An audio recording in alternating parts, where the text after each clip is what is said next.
ሰላም ሰላም ጤና ይስጥልኝ የኛ ቤተሰብ የዩቲዩብ ቻናል ቤተሰቦች ዛሬም ቆንጆ ውህድ ይዤላችሁ መጥቻለሁ። እንደምታዩት በቪዲዮ ላይ ዝንጅብል ያስፈልገናል። እንደሚታወቀው ዝንጅብል ዘርፈ ብዙ በጣም ብዙ ጥቅሞች አሉት። በተለይ ለወንድ ልጅ ብልት ለረጅም ሰዓት እንዲቆም በማድረግ ስንፈተ ወሲብን መከላከል እንችላለን። ይህንን ውህድ በመጠቀማችን በጣም ብዙ ጥቅም ነው የምናገኝበት። ዝንጅብል በጣም ስለ ዝንጅብል ጥቅም ይገርማችኋል ዘርዝራችሁ ራሱ አትጨርሱትም። ሌላ እንደገና ምንድነው ብልታችን አካባቢ የደም ዝውውር በጣም ይጨምራል። የደም ዝውውር ብልታችን አካባቢ ጨመረ ማለት ብልታችን ቶሎ ብሎ እንዳይወድቅ ለረጅም ሰዓት እንዲቆይ ያደርግልናል ማለት ነው። ቀጥሎ የሚያስፈልገን ካሮት ነው። ይህንን ውህድ አንድ ላይ ለመስራት አንድ ፍሬ ካሮት ያስፈልገናል።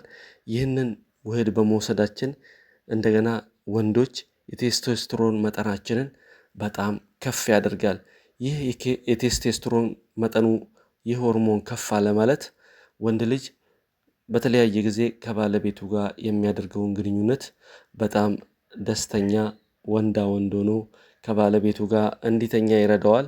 ሌላ በመቀጠል አብዛኛው ጊዜ ወንዶች የሚጠቀሙበት የፕሮስቴት ካንሰር ነው። በፕሮስቴት ካንሰር መያዛችንን በጣም ነው የሚቀንሰው። ሌላ ይገርማችኋል ይህ ውህድ በቤታ ካሮቲን የበለጸገ ነው። ሌላ እንደገና ይህ ውህድ ሊዩቲናይዚንግ ሆርሞን የሚባል አለ።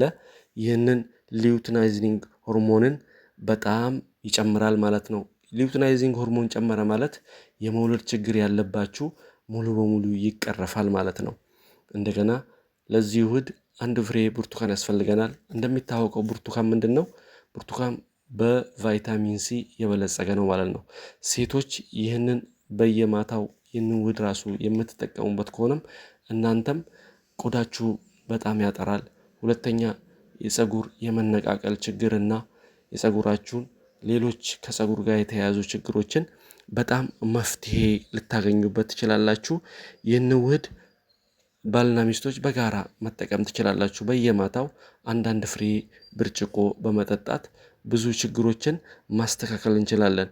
ከመኝታ ፊት ቢያንስ 1 ሰዓት ወይንም ደግሞ 1 ሰዓት በመጠጣት ከ1 ሰዓት በኋላ ወደ መኝታ መሄድ እንችላለን።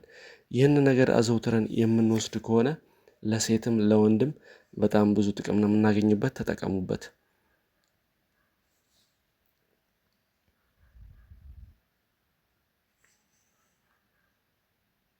ቀጥታ እንደዚህ አድርገን ከቆራረጥነው በኋላ እንፈጨዋለን ማለት ነው። የሚያስፈልገን አንድ ፍሬ ጣዕሙን ለማስተካከል 1 ማንኪያ ማር እንጠቀምበታለን። ከዛ 1 ብርጭቆ ውሃ ያስፈልገናል።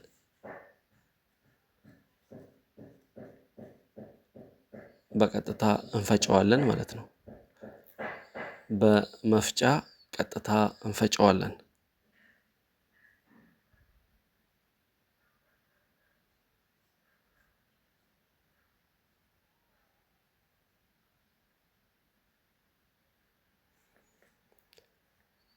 የዚህ የኛ ቤተሰብ የዩቲዩብ ቻናል ቤተሰብ ካልሆናችሁ ሰብስክራይብ በማድረግ እኔንም አበረታቱኝ።